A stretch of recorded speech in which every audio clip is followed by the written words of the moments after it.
ரிசுக்கிற்குத்தானே நாம் காலையிலிருந்து கண் விழித்தது முதல் கண்ணயிரும் வரை அனிதினமும் பாடுபட்டு கொண்டிருக்கிறோம். நமக்கும் நம் குடும்பத்திற்கும் நம் சந்ததிகளுக்கும் தேவையான வாழ்வாதாரங்களை பெருக்கிக் கொள்வதற்கு தானே நாம் முயற்சிகளை எடுக்கிறோம். நாயகம் சொல்லுகிறார்கள், நீங்கள் இஸ்திக்ஃபார் செய்வதை வளமையாக்கிக் கொள்ளுங்கள். நீங்கள் நினைத்து பார்க்காத இடத்திலிருந்து உங்களுக்கு ரிசுக் வரும். தெரியாது, எங்கிருந்து வருகிறது என்று தெரியாது. அல்லாஹ் கொண்டு வந்து உங்கள் கைகளில் சேர்ப்பார். ஒரு விஷயம்தான், நீங்கள் பாவ மன்னிப்பை வளமையாக்கிக் கொள்ள வேண்டும்.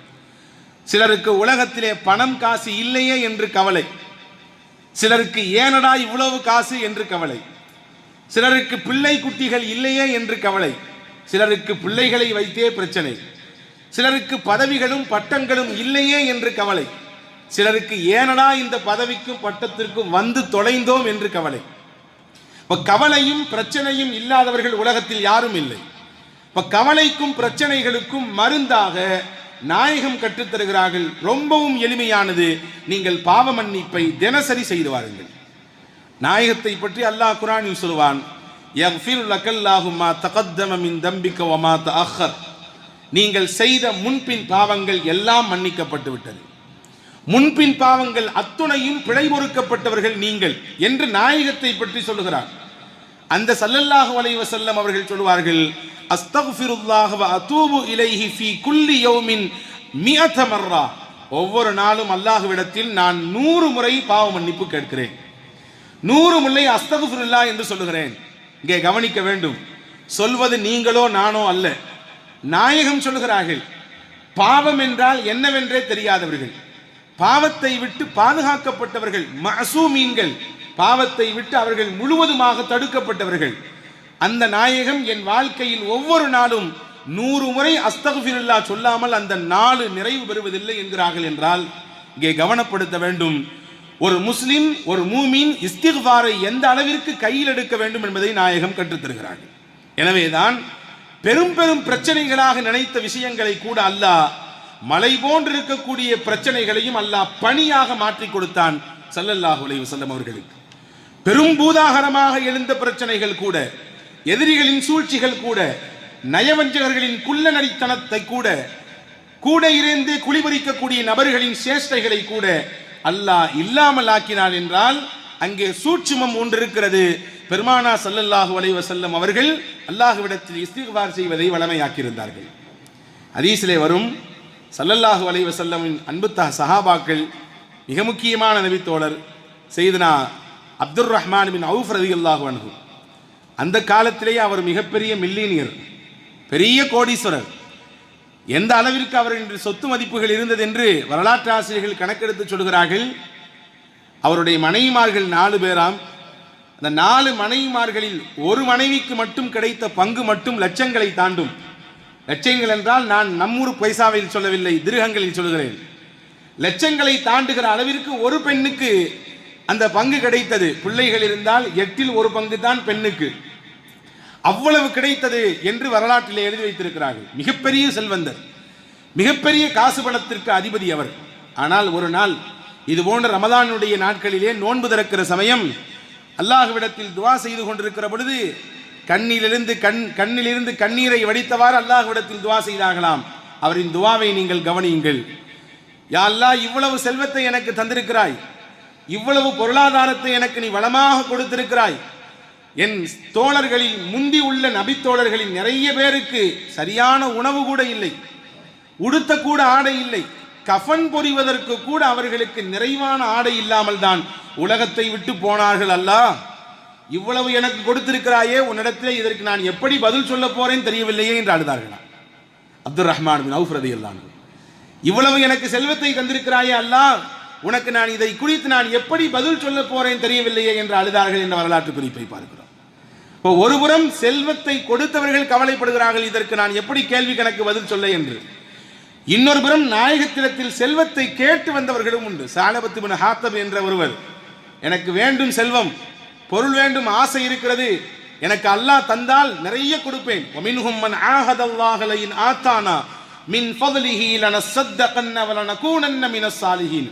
குர்ஆனில் அல்லாஹ் சொல்கிறான், சிலர்கள் இருக்கிறார்கள் நபியிடத்திலே வந்து உறுதியாக சொல்கிறார்கள், எனக்கு அல்லாஹ் ரிஸ்கை தந்தால் நான் அல்லாஹ்வின் பாதையில் ஏழை எளிய மக்களுக்கு, இல்லாதவர்களுக்கு அள்ளி அள்ளி கொடுப்பேன் என்று சொல்கிறார்கள். அடுத்து அல்லாஹ் சொன்னான், அதே போன்று நாயகம் துவா செய்தார்கள், அவருக்கு கிடைத்தது. அல்லாஹ் நிறைய செல்வத்தை கொடுத்தான். அது கிடைப்பதற்கு முன்பாகவே பெருமானாரிடத்திலே சொல்லியிருந்தார்கள், நீ இப்படி இருப்பதுதான் சிறந்தது. சிலருக்கு அல்லாஹ் கொடுத்து சோதிப்பான், சிலருக்கு கொடுக்காமல் சோதிப்பான். எதுவாக இருந்தாலும் அந்த சோதனையை ஏற்றெடுத்துக் கொள்ள வேண்டும். இதுதான் முஸ்லிமின் தன்மை. நாயகம் சொன்னார்கள், நீ இப்படி இருப்பதுதான் சிறந்தது. செல்வம் வந்தால் அல்லாஹ்வை மறந்து விடலாம், அல்லாஹ்வின் நினைவு இல்லாமல் போய்விடலாம். இல்லை இல்லை, அஸ்தக்ஃபிருல்லாஹ், அப்படி எல்லாம் இல்லை. நான் நினைவோடு இருப்பேன், என் பொருளாதாரத்திற்கு என்ன பங்கையோ அதை சரியாக கொடுத்து விடுவேன் என்றெல்லாம் சொல்லிவிட்டு தான் போனார். ஆனால் காசும் பணமும் வந்த பிறகு எல்லாம் மறந்து போனது. எல்லாம் மறந்து போனது. அல்லாஹ்வை மறந்தார், ரசூலை மறந்தார், ஜக்காத்தை மறந்தார், தொழுகையை மறந்தார். ஒவ்வொரு வக்தாக மிஸ் பண்ணியவர் கடைசியிலே ஜும்மாவை தவறவிட்டார். ஜக்காத் எதுக்கு நான் தர வேண்டும் என்று பேசினார். வரலாற்றை அதை முடிக்கிற பொழுது குர்ஆன் முடிக்கும், அப்படி செல்வம் கொடுக்கப்பட்டவர், எல்லாம் தருவேன் என்று சொன்னவர், செல்வத்தின் மீது ஆசை வைத்தவர், கடைசியிலே அவரிடத்திலிருந்து ஒரு பைசா கூட வாங்கக்கூடாது என்று அல்லாஹ் சொல்லிவிட்டான். நாயகமும் வாங்கவில்லை, நாயக தோழர்களும் வாங்கவில்லை. அப்படியே அவர் உஸ்மான் ரலியல்லாஹுவின் காலத்தில் மரணித்து போனார் என்ற செய்திகள் இருக்கிறது. அன்பு சகோதரர்களே, நான் எதற்கு இதை சொல்கிறேன் என்றால், சிலருக்கு கவலைகள், அந்த கவலையினுடைய தீர்வாக எதை தேடுகிறார்கள். ஆனால் அல்லாஹ் சொல்கிறான், உங்கள் கவலைக்கும் உங்கள் பிரச்சனைக்கும் தீர்வாக நீங்கள் எதை வையுங்கள்? மக்ஃபிரத்தை வையுங்கள், பாவ மன்னிப்பை வையுங்கள். இந்த உம்மத்திற்கு கிடைக்கப்பட்ட மிகப்பெரிய வரம் பாவ மன்னிப்பு. கேட்டால் அல்லாஹ் மன்னிப்பான். இந்த முஸ்லிம் உம்மத்திற்கு, குறிப்பாக நாயகம் ஸல்லல்லாஹு அலைஹி வஸல்லமுடைய உம்மத்திற்கு மட்டும் சில பிரத்யேக விஷயங்கள் அல்லாஹ் தந்தான். பிரத்யேக விஷயங்கள். அதிலே முக்கியமானது போரில் கிடைக்கப்பட்ட கனிமத் பொருட்கள். போரில் வெற்றி கொள்ளப்பட்டு கிடைக்கப்படுகிற கனிமத் பொருட்களை அல்லாஹ் இந்த உம்மத்திற்கு ஹலாலாக்கி வைத்திருந்தான். முன்பெல்லாம் அப்படி கிடையாது. முன்னால் இருந்த சமூகத்திற்கு அவர்கள் வெற்றி கொள்ளப்பட்ட பொருட்களை எடுத்து ஒரு குவித்து வைப்பார்கள். வானிலிருந்து வரும் ஒரு பெரிய நெருப்பு அப்படியே கரித்து விடும். அவங்களுக்கு ஹலால் இல்லை. ஆனால் இந்த உம்மத்திற்கு ஹலால். அதே போன்றுதான் அல் அர்து குல்லுஹா மஸ்ஜித். இந்த முஹம்மது ஸல்லல்லாஹு அலைஹி வஸல்லம் உடைய உம்மத்திற்கு மட்டும்தான் பூமி எல்லாம் பள்ளி. தொழ வேண்டும் என்றால் பள்ளிவாசலுக்கு வந்து தொழுவதின் மூலமாக இரட்டிப்பாக பன்மடங்கு நன்மைகள் உண்டு. அதே நேரத்தில் தொழுகை நேரம் தவறி போய்விடும் என்ற அச்சம் இருந்தால் எங்கு வேண்டாலும் சுத்தமாக இருந்தால் தொழுது கொள்ளலாம். ஒரே ஒரு கண்டிஷன் தான், பூமி சுத்தமாக இருக்க வேண்டும். நீங்கள் விரிப்பை விரித்து தொழுது கொள்ளலாம். இது இந்த உம்மத்திற்கு மட்டும் அல்லாஹ் கொடுத்த தனிச்சிறப்பு. முன்னால் உள்ள உம்மத்திற்கெல்லாம் இல்லை. அந்த குறிப்பிட்ட இடத்தில் போய் தான் தொழ வேண்டும், நேரமானாலும் பரவாயில்லை. அதே போன்றுதான் இந்த உம்மத்திற்கு கொடுத்த மிக தனிச்சிறப்புகளில் ஒன்று, அசுத்தம் நம்முடைய ஆடையில் பட்டுவிட்டால் தண்ணீர் விட்டு அதை கழுகி கொண்டால் போதும். தண்ணீர் விட்டு கழுகி கொள்ளலாம். மூசா அலைஹிஸ்ஸலாமுடைய சமூகத்திற்கெல்லாம் அசுத்தம் பட்டுவிட்டால் அப்படியே கத்திரியை வைத்து அந்த இடத்தை வெட்டி எறிந்து விட வேண்டும். கத்திரியை வைத்து வெட்டி எறிந்து விட வேண்டும். ஆனால் நபிகள் நாயகம் ஸல்லல்லாஹு அலைஹி வஸல்லம் அவர்களுடைய உம்மத்திற்கு அல்லாஹ் தண்ணீரை கொண்டு சுத்தம் செய்து கொள்ளுங்கள் போதும் என்றார். இன்னொரு முக்கியமான விஷயம், நாம் பாவம் செய்தால் நமக்கும் நம் இறைவனுக்கு மட்டும்தான் தெரிகிறது. வேறு யாராவது பார்த்தால் தெரியும். பார்க்கவில்லை என்றால் நமக்கும் ரப்புக்கும் மட்டும்தான் தெரியும். ஆனால் ஒரு சமூகம் இருந்தது, நமக்கு முன்னால் வாழ்ந்த சமூகங்களிலே ஒன்று இருந்தது. அவர்கள் இரவிலே பாவம் செய்துவிட்டால் காலையில் அவரின் வீட்டு வாசலிலே இந்த வீட்டுக்கு சொந்தக்காரர் இன்றைய ராத்திரி இப்படி ஒரு பாவம் செய்திருக்கிறார் என்று பொறிக்கப்பட்டுவிடும், அங்கே எழுதப்பட்டுவிடும். நீங்கள் நினைத்து பாருங்கள், இந்த காலத்தில் அப்படி இருந்தால் என்ன ஆகும்? தினசரி காலை ஃபஜருக்கு வரும்பொழுது எல்லோரும் வாளியும் கையுமாகத்தான் வருவார்கள் அதை அழிப்பதற்கு. அவ்வளவு பாவங்கள் நாம் செய்கிறோம். பாவத்தை அல்லாஹ் மறைத்திருக்கிறான், நமக்கும் ரப்புக்கும் மட்டும்தான் தெரிகிறது. ஆனால் ஒரு சமூகம் இருந்தது, அவர்கள் செய்த பாவங்கள் அவர்களின் வீட்டினுடைய வாசலிலே பொறிக்கப்படும். அதே போன்றுதான் மண்ணை பயன்படுத்தலாம். ஒது செய்வதற்கு தண்ணீர் இல்லை என்றால் மண்ணை வைத்து நீங்கள் தயமம் செய்து கொள்ளுங்கள் என்று இந்த உம்மத்திற்கு அல்லாஹ் அனுமதியை தந்தார். வேறு எந்த உம்மத்திற்கும் அப்படி எல்லாம் கிடையாது. தண்ணீர் என்றால் தண்ணீர் தான் பயன்படுத்தியாக வேண்டும். அந்த வரிசையில் தான் இப்படி சிறப்பம்சங்களை பெற்ற இந்த உம்மத் இன்னொரு சிறப்பை பெறுகிறது. அல்லாஹ்விடத்தில் மன்னிப்பு கேட்க வேண்டும் என்றால் 2 சொட்டு கண்ணீரை வடித்து அல்லாஹ்விடத்திலே கையேந்தினால் போதும், மன்னித்து விடுவான். மூசாவின் சமூகத்திற்கு அல்லாஹ் கொடுத்த தௌபா என்ன தெரியுமா? குர்ஆன் சொல்லுகிறது, ஃபதூபு இலா பாரிக்கும் ஃபக்துலு அன்ஃபுஸக்கும். அல்லாஹ்விற்கு நீங்கள் இணை கற்பித்து விட்டீர்கள். மூசா தூர் சீனா மலைக்கு போகிற சமயத்தில் நீங்கள் அந்த விக்கிரகங்களை வணங்கிவிட்டீர்கள். இப்பொழுது இணையாகிவிட்டது. இதற்கு மன்னிப்பு உங்களுக்கு வேண்டும் என்றால் உங்களை நீங்களே கொல்ல வேண்டும், தற்கொலை செய்து கொள்ளுங்கள். நீங்கள் வைத்திருக்கக்கூடிய அந்த ஆயுதங்களை வைத்து நீங்களே உங்களை மாய்த்துக் கொள்ளுங்கள் என்று அல்லாஹ் சொன்னார். அதுதான் உங்களுக்கு தௌபா. அந்த உம்மத்திற்கு தௌபா அதுதான். அதை செய்தால் அவர்களின் பாவம் மன்னிக்கப்பட்டுவிடும். நாளை மறுமையிலே அவர்கள் சுத்தமாகி விடுவார்கள். ஆனால் இந்த உம்மத்திற்கு அப்படியெல்லாம் இல்லை. தௌபா செய்ய வேண்டும் என்றால் இரண்டு ரக்காயை தொழ வேண்டும். உட்கார்ந்து அல்லாஹ்விடத்திலே 2 சொட்டு கண்ணீரை வடித்து, கண்ணீர் வரவில்லை என்றாலும் பரவாயில்லை, வருவதை போன்று கொஞ்சம் பாவனை செய்தாவது அல்லாஹ்விடத்திலே மன்னிப்பை கேட்டுவிட்டால் நிச்சயம் அல்லாஹ் மன்னிக்க தயாராக இருக்கிறான் என்று பெருமக்கள் சொல்லித் தருகிறார். அன்பானவர்களே, அந்த மன்னிப்பை அதிகமாக பெறுவதற்குரிய நாட்கள் தான் இந்த ரமதானுடைய மையப்பகுதி என்பதை நாம் கவனத்தில் கொள்ள வேண்டும்.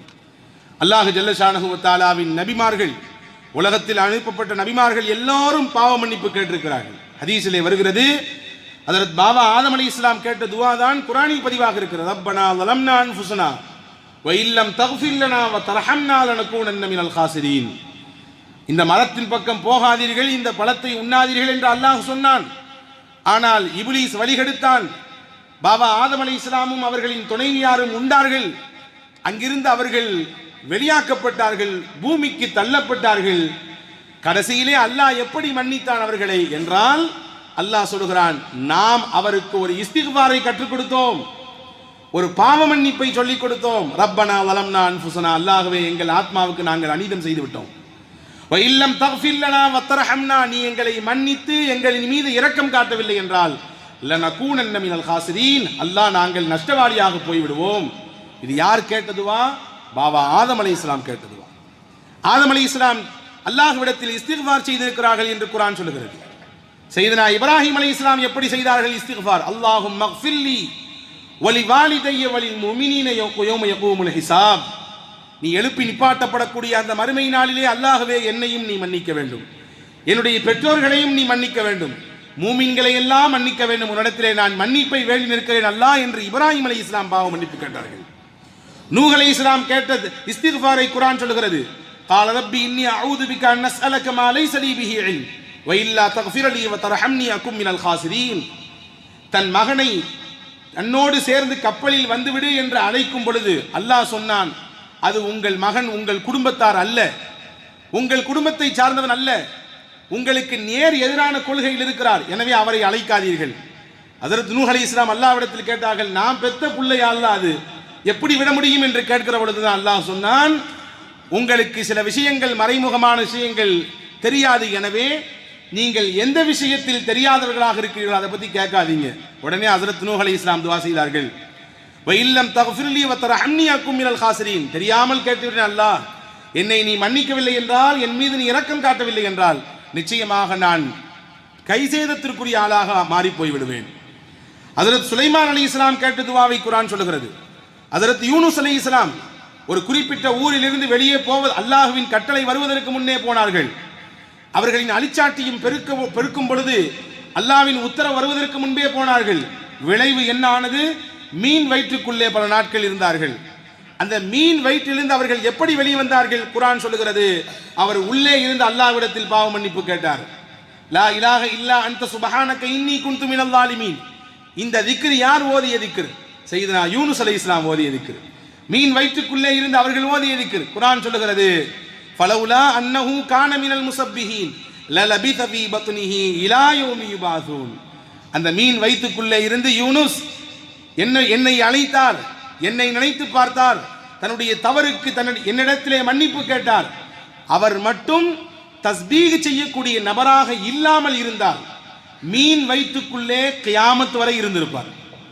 உள்ளே மட்டும் அவர் பாவ மன்னிப்பு கேட்காமல் இந்த திக்ரை ஓதாமல் அப்படியே இருந்திருந்தால் கியாமத் வரை அது தொடர்ந்திருக்கும், அந்த மீன் வயிற்றுக்குள்ளேயே அவர் இருந்திருப்பார் என்று அல்லாஹ் ஜல்லஷானஹு வ தஆலா குர்ஆனில் சொல்லித் தருகிறார். இப்படி குர்ஆனில் ஏராளமான நபிமார்களை குறித்து, அவர்கள் செய்த பாவ மன்னிப்புகளை குறித்து அடுக்கடுக்காக ரப்புல் ஆலமீன் அல்லாஹ் சொல்லிக் கொண்டே இருக்கிறான். அன்பு சகோதரர்களே, உலகத்தில் அல்லாஹ்விற்கு பாவ மன்னிப்பை விட அடியார்கள் செய்யக்கூடிய அமல்கள் வேற எதுவும் பெரிதல்ல. அடியார்கள் கேட்கக்கூடிய தௌபாவும் அவர்கள் அல்லாஹ்விடத்தில் உருகி கண்ணீர் வடித்து சிந்தக்கூடிய அந்த பாவ மன்னிப்பும் அல்லாஹ்வை சந்தோஷப்படுத்துகிறது என்றார்கள் பெருமானா ஸல்லல்லாஹு அலைஹி வஸல்லம். ஹதீஸிலே வருகிறது, முஸ்லிம் ஷரீஃபிலே பதிவாக இருக்கிறது, இன்னல்லாஹ யப்சுத்து யதஹு பில் லைலி லியதூப முஸீஉன் நஹாரி. இரவெல்லாம் அல்லாஹ் எதிர்பார்க்கிறான். என்ன எதிர்பார்க்கிறான்? தன்னுடைய அருளை விரித்து வைத்து எதிர்பார்க்கிறான். என்ன எதிர்பார்க்கிறான்? பகலில் அடியார்கள் செய்த பாவத்திற்கு இரவில் மன்னிப்பு கேட்பார்களா என்று எதிர்பார்க்கிறான். வ இன்னல்லாஹ யப்சுத்து யதஹு பின் நஹாரி லியதூப முஸீஉல் லைலி. பகலெல்லாம் அல்லாஹ் எதிர்பார்க்கிறான், தன் அருளை விரித்து வைத்து எதிர்பார்க்கிறான். யாருக்கு எதிர்பார்ப்பு? அல்லாஹ்வின் தூதர் சொன்னார்கள், இரவு பாவம் செய்தவர்கள் எப்படியாவது பகலில் பாவ மன்னிப்பு கேட்டுவிட மாட்டார்களா என்று எதிர்பார்க்கிறான். நாம் தான் குறைவு அன்பர்களே, நாம் தான் கேட்க தயக்கப்படுகிறோம், நாம் தான் அச்சப்படுகிறோம். நாம் செய்த தவறு மலை போன்று நமக்கு தெரிகிறது, அல்லது இன்று நாளை நாளை என்று ஒவ்வொரு நாளையும் கடத்தி கொண்டே இருக்கிறோம். ஆனால் அல்லாஹ் ஒவ்வொரு நிமிடமும் எதிர்பார்க்கிறான் அடியார்களின் பாவ மன்னிப்பை. ஹதீஸிலே வருகிறது ஒரு செய்தி, நபிகளை சந்திக்க ஜிப்ரீல் அலைஹிஸ்ஸலாம் வருகிறார்கள். வந்தவர்கள் சொன்னார்கள், யா ரசூலல்லாஹ், இன்னல்லாஹ யுக்ரிஉ அலைக்க ஸலாம். அல்லாஹ் உங்களுக்கு சலாம் சொன்னான். வ அலைக்க அல்லாஹு ஸலாம், அல்லாஹ்வே சலாம், உங்கள் மீது சலாம் உண்டாகட்டும் என்று பதிலை சொல்லிவிட்டு, என்ன செய்தி என்று ஹஜ்ரத் நாயகம் ஸல்லல்லாஹு அலைஹி வஸல்லம் ஜிப்ரீல் இடத்திலே கேட்க, ஜிப்ரீல் சொன்னார்கள், அல்லாஹ் ஒரு செய்தி சொன்னான், உங்கள் உம்மத்தில் யாராக இருந்தாலும் தன் மரணத்திற்கு ஒரு வருடத்திற்கு முன்பு தன் வாழ்க்கையில் எவ்வளவு பெரிய பாவங்கள் செய்திருந்தாலும் அதை நினைத்து வருந்தி கண்ணீர் விட்டு அல்லாஹ்விடத்தில் மன்னிப்பு கேட்டுவிட்டால் எல்லா பாவங்களையும் அல்லாஹ் மன்னித்து விடுவான். ஒரு வருடத்திற்கு முன்னால் பாவ மன்னிப்பு கேட்டால் மன்னிப்பு கிடைக்கும். நாயகம் சொன்னார்கள், ஒரு வருடம் எல்லாம் ரொம்ப அதிகம். எப்படி தெரியும்?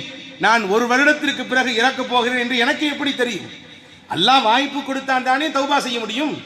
நாயகம் சொன்னார்கள், இது ரொம்ப அதிகம், நீங்கள் போய் குறைத்து விட்டு வாருங்கள் அல்லாஹ்விடத்தில். ஜிப்ரீல் போனார்கள். போய் அல்லாஹ்விடத்தில் நாயகம் சொன்னதை சொன்னார்கள். அல்லாஹ் சொன்னான், குறைத்து விட்டான். இங்கே வந்தார்கள். ஒரு மாதமாக அல்லாஹ் குறைத்து விட்டான். மௌத்துக்கு ஒரு மாதத்திற்கு முன்பு தௌபா செய்தாலும் அந்த ஒரு மாதம் முன்பு வரை என்னென்ன பாவம் எல்லாம் இருக்கிறதோ எல்லாவற்றையும் அல்லாஹ் அடிப்பான். நாயகம் சொன்னார்கள், ஒரு மாதமும் அதிகம், குறைத்து விட்டு வாருங்கள். போனார்கள். அந்த ஒரு மாதத்தை ஒரே ஒரு நாளாக குறைத்தார்கள். நாளை மரணம், நாளை மரணம், இன்று இரவு வரை பாவம் செய்துவிட்டு இன்று இரவு பாவ மன்னிப்பு கேட்டாலும் மன்னிப்பு கிடைக்கும் என்று அல்லாஹ் சொன்னார் என்று சொன்னார்கள். நாயகம் சொன்னார்கள், ஒரு நாளும் அதிகம்தான், ஒரு நாளும் அதிகம்தான், நீங்கள் குறைத்து விட்டு வாருங்கள். போனார்கள். மறுபடியும் வந்தார்கள். நாயகமே, ஒரு மணி நேரம், ஒரு மணி நேரம், ஒருவர் மரணிப்பதற்கு ஒரு மணி நேரத்திற்கு முன்பு அல்லாஹ்விடத்தில் மன்னிப்பு கேட்டால் அல்லாஹ் மன்னிப்பான். நாயகம் சொன்னார்கள், ஒரு மணி நேரமும் அதிகம்தான், குறைத்து விட்டு வாருங்கள். அல்லாஹ்விடத்தில் போய் ஜிப்ரீல் அலைஹிஸ்ஸலாம், நாயகமே, ஹபீபிடத்திலிருந்து வருகிறேன், ஒரு மணி நேரத்திற்கு முன்பு தௌபா செய்தாலும் நீ மன்னிப்பாய் என்று சொல்கிறாய், ஆனால் நாயகம் இது பத்தாது, குறைக்க வேண்டும் என்று சொல்கிறார்கள். அல்லாஹ்வின் தூதர் ஸல்லல்லாஹு அலைஹி வஸல்லம் இடத்திலே இப்பொழுது வாங்கி கொண்டு ஜிப்ரீல் வருகிறார். வந்தவர் சொன்னார், யா அல்லாஹ், யா ரசூலல்லாஹ், அல்லாஹ் சலாம் சொன்னான், உங்கள் உம்மத்தில் யார் தன் மரணத்திற்கு ஒரு வருடத்திற்கு முன்போ அல்லது ஒரு மாதத்திற்கு முன்போ அல்லது ஒரு வாரத்திற்கு முன்போ ஒரு நாளைக்கு முன்போ ஒரு மணி நேரத்திற்கு முன்போ கூட தௌபா செய்யவில்லை என்றாலும் பரவாயில்லை, அவருக்கு மௌத் வந்து விட்டது, மௌத் கண்களிலே தெரிகிறது, நாவெடுத்து பாவ மன்னிப்பு கேட்க வேண்டும் என்று நினைக்கிறான், ஆனால் அவரால் முடியவில்லை, நான் எழ மறுக்கிறது, ஆனால் உள்ளத்தால் ஆஹா இவ்வளவு பாவம் செய்து விட்டோமே, இவ்வளவு தவறுகள் என் வாழ்க்கையில் நான் செய்து விட்டேனே என்று வருத்தப்படுகிறார் உள்ளத்தால். கவனிக்க வேண்டும், நாவால் அஸ்தக்ஃபிருல்லாஹ் என்று சொல்ல முடியவில்லை, நாவால் அதூபு அலைஹி அல்லாஹ்வே என்னை மன்னித்து விடு என்று சொல்ல முடியவில்லை, ஆனால் உள்ளத்தால் வருத்தப்படுகிறார், இவ்வளவு காலம் இவ்வளவு பாவம் செய்து விட்டோமே என்று. கடைசி நிமிடத்தில், அந்த கடைசி அந்த செகண்ட்ல நாயகம் சொன்னார்கள், நாயகத்திடத்திலே ஜிப்ரீல் சொன்னார்கள், அவர் உள்ளத்தால் வருந்தினாலும் அல்லாஹ் மன்னிப்பான். ஒரு வருடம் அல்ல, ஒரு மணி நேரம் அல்ல, அந்த கடைசி மினிட்ல, அந்த நிமிடத்தில் கூட அல்லாஹ்விடத்தில் பாவ மன்னிப்பு கேட்டால் மன்னிப்பு உண்டு, அது உள்ளத்தால் நினைத்து வருந்தினாலும் பரவாயில்லை என்று அல்லாஹ் சொன்னான் என்று பெருமானா ஸல்லல்லாஹு அலைஹி வஸல்லம் இடத்திலே ஜிப்ரீல் சொன்னார்கள். எவ்வளவு அல்லாஹ் இரக்கமானவன், அல்லாஹ் எவ்வளவு மன்னிப்பாளன். தன்னை குறித்து பல இடங்களில் அல்லாஹ் சொல்லும் பொழுது கஃபார் என்று தான் சொல்கிறான், நான் மன்னிக்கக்கூடியவன். கஃபூர் என்ற வார்த்தையை தான் பல இடங்களில் அல்லாஹ் பயன்படுத்துகிறான், நான் மன்னிப்பாளன். நீங்கள் ஒரே ஒரு வேலை தான் செய்ய வேண்டும், என்னிடத்தில் மன்னிப்பு கேட்க வேண்டும், அவ்வளவுதான். எவ்வளவு பாவங்கள் பெரும் மூட்டையாக இருந்தாலும் சரி, நான் நிச்சயம் நீங்கள் கேட்பதற்கு மன்னிப்பை தருவேன். அல்லாஹ்வின் தூதர் சொன்னார்கள், ஒரு அடியானின் ஒட்டகம் தொலைந்து போய்விட்டது. பல தடவை நாம் இந்த ஹதீஸை கேள்விப்பட்டிருக்கலாம். மறுபடியும் அதே ஒட்டகம் கிடைத்து விட்டது. சந்தோஷத்தில் சொன்னான், அல்லாஹ்வே, நீ என்னுடைய அடிமை, நான் உன்னுடைய ரப்பு. தொலைந்து போனது மறுபடியும் கிடைத்து விட்டது. பாலைவனத்தில் வெட்டை வெளி மைதானத்தில் தனியாக விடப்பட்டவன் மறுபடியும் தன் ஒட்டகத்தை காணும் பொழுது, நீ ரப்பு, நீ என்னுடைய அடிமை, நான் உன் ரப்பு என்று சந்தோஷத்தில் சொல்கிறான். உச்சகட்டமான மகிழ்ச்சி அது. தொலைந்து போனது திரும்ப கிடைத்த பொழுது. இதையெல்லாம் விட மிகப்பெரிய மகிழ்ச்சி அல்லாஹ்விற்கு உண்டு என்றால், அடியார்கள் அல்லாஹ்விடத்தில் கண்ணீர் விட்டு கேட்கிற பொழுதுதான், தௌபா செய்கிற பொழுதுதான், பாவ மன்னிப்பு செய்கிற பொழுதுதான். அன்பு சகோதரர்களே, இந்த நாளை அதற்கென்று பயன்படுத்திக் கொள்ளுங்கள். அதிகமாக அல்லாஹ்விடத்தில் பாவ மன்னிப்பு கேளுங்கள். குறிப்பாக இது கடைசி ஜும்மா. அடுத்த ஜும்மாவில் இந்த நாட்டை ஆளுபவர்கள் யார் என்று முடிவு தெரிந்துவிடும். அதிகம் அல்லாஹ்விடத்தில் தௌபா செய்து கேட்க வேண்டிய மிக பிரதான கோரிக்கை நல்லாட்சியை கொடு என்று, நல்லவர்களை தேர்ந்தெடுத்து தா என்று. எவ்வளவு பெரிய ஊழல்கள் இருந்தாலும், எவ்வளவு பெரிய மக்கள் சூழ்ச்சிகள் இருந்தாலும், நாம் கேட்கக்கூடிய அந்த மன்னிப்பும் அந்த கண்ணீரும் அல்லாஹ்விடத்தில் வைக்கக்கூடிய உறுதியான கோரிக்கையும் பெரிய மாற்றத்தை கொண்டு வந்துவிடும் நிச்சயமாக. அன்பு சகோதரர்களே, குறைந்தபட்சம் உங்களிடத்திலே நான் சொல்லுகிறேன், இந்த 10 நாட்களில் ஒரு நாளைக்கு 1000 முறை இஸ்திக்ஃபார் ஓதுங்கள். குறைந்தபட்சம் 1000 முறை இஸ்திக்ஃபார் ஓதுகிற வளமையை கொண்டு வாருங்கள். எல்லா இடத்திலும் நாம் பிரதானமாக சொல்லித்தரக்கூடிய ஒரு இஸ்திக்ஃபார், ரொம்ப சிறந்த இஸ்திக்ஃபாரும் கூட, அதிகமான நன்மைகளை பெற்றுத் தருகிற இஸ்திக்ஃபாரும் கூட. அஸ்தக்ஃபிருல்லாஹல் அலியுல் அதீமில்லதி லா இலாஹ இல்லாஹுவல் ஹய்யுல் கய்யூம் வ அதூபு இலைஹ். நான் சொல்லித்தரேன், எல்லாரும் சேர்ந்து ஒரு 3 தடவை சொல்லலாம். அஸ்தக்ஃபிருல்லாஹல் அலியுல் அதீம் அலீமில்லதி லா இலாஹ இல்லாஹுவல் ஹய்யுல் கய்யூம் வ அதூபு இலைஹ். அஸ்தக்ஃபிருல்லாஹல் அலியுல் அதீமில்லதி லா இலாஹ இல்லாஹுவல் ஹய்யுல் கய்யூம் வ அதூபு இலைஹ். அஸ்தக்ஃபிருல்லாஹல் அலியுல் அதீமில்லதி லா இலாஹ இல்லாஹுவல்